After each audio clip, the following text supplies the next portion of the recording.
دیکھیں، درس قرآن کریم کے لیے بہترین طریقہ یہ ہے کہ آپ ایک قرآن کریم جو اپنے سامنے رکھیں اسی چھاپے کا قرآن کریم لوگوں کے سامنے بھی رکھیں۔ مثلا 15 سطر والا ہے، 16 سطر والا ہے، 20 والا، جو وہی آپ کے سامنے ہو، وہی آپ کی مسجد کے مقتدی کے سامنے ہو، اور مقتدیوں کو ایک مرتبہ مکمل ناظر قرآن کریم یوں پڑھائیں کہ مثلا آپ ان سب سے کہیں بھی آپ میرے ساتھ پڑھو: اعوذ باللہ من الشیطان الرجیم، بسم اللہ الرحمن الرحیم،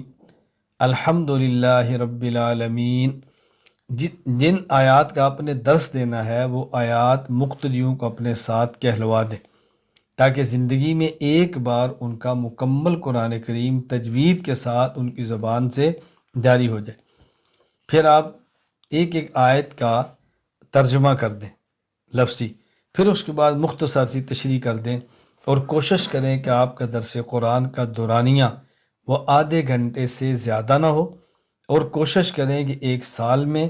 زیادہ سے زیادہ 2 سال میں آپ کا ایک بار قرآن کریم مکمل ہو جائے۔ انشاءاللہ اس کا بہت فائدہ ہو۔